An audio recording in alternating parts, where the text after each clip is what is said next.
So recall our multidimensional Ito lemma for the function depending on time and to process x and y is given by df. So it is given by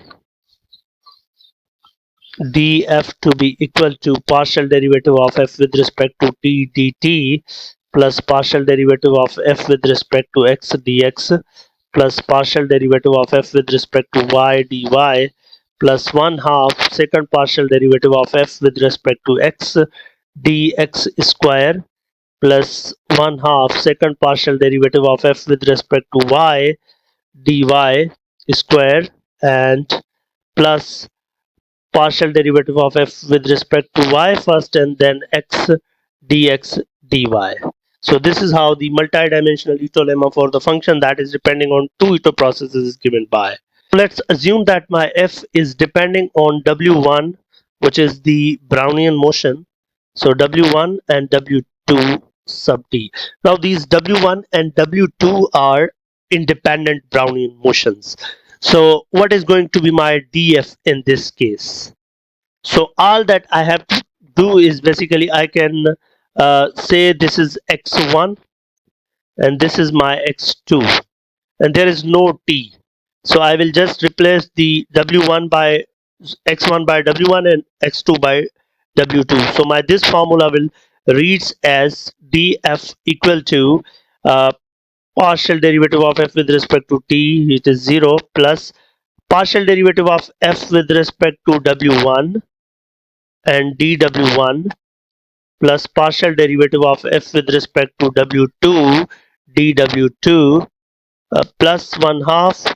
So it is going to be dw1 multiplied by dw. So like second partial derivative of f with respect to w1 and dw1 square plus 1/2 second partial derivative of f with respect to w2 dw2 square and plus, so dw1 and dw2 when they will be multiplied we already know that it is 0 because this product dw1 multiplied by dw2 it is 0 and it is equal to dt when dw1 and dw1 are multiplied. So dw1 and dw1 will give me dt, otherwise 0. So here I will have dt and here I will also have dt, right? So this will give me df equal to partial derivative of f with respect to w1 plus dw1 plus partial derivative of f with respect to w2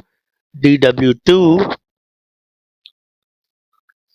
dw2 and plus, so from here I will have 1 over 2 second partial derivative of f with respect to w1 square dt plus 1/2 second partial derivative of f with respect to w2 squared dt, which can be written in the following form: df to be equal to partial derivative of f with respect to w1 dw1 plus partial derivative of f with respect to w2 dw2 plus 1/2 times, so like the second partial derivative of f with respect to w1 squared plus second partial derivative of f with respect to w2, so dt.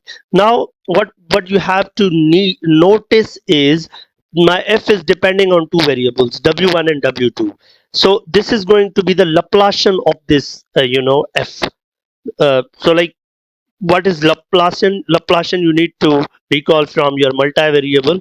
So df should be equal to partial derivative of f with respect to w1 dw1 plus partial derivative of f with respect to w2 dw2 plus 1/2. So this is Laplacian of f dt. Now if my function is harmonic, in other words, if f is harmonic, we will assume that if f is harmonic, then this is going to be equal to 0, because harmonic function has a definition that says that if Laplacian of a function is 0, then it is going to be harmonic function. Suppose f is harmonic. So in that case, if f is harmonic, then this Laplacian of f has to be 0. And consequently, we have the differential of f given by partial derivative of f with respect to w1 dw1 plus partial derivative of f with respect to w2 dw2, right? And the third term will vanish, so like it's zero because of this. Now if we integrate on both sides, then my, so let me integrate it from 0 to, let's say, t. Let's say 0 to t. I will integrate 0 to t. So 0 to t. Then my f of w1 sub t, w2 sub t minus, so like it is going to be, of course, f naught sum at 0.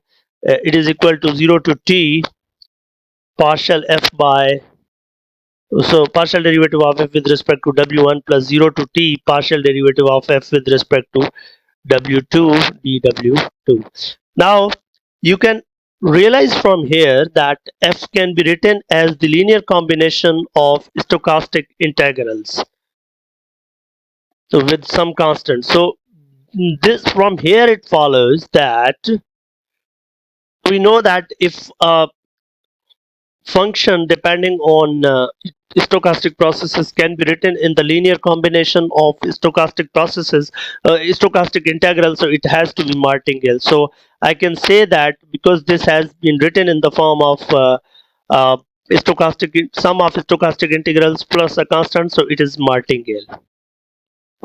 Okay, it is going to be martingale. So we can say that if f is depending on two independent Brownian motions with Laplacian zero, then it is Martingale process. Let's end here.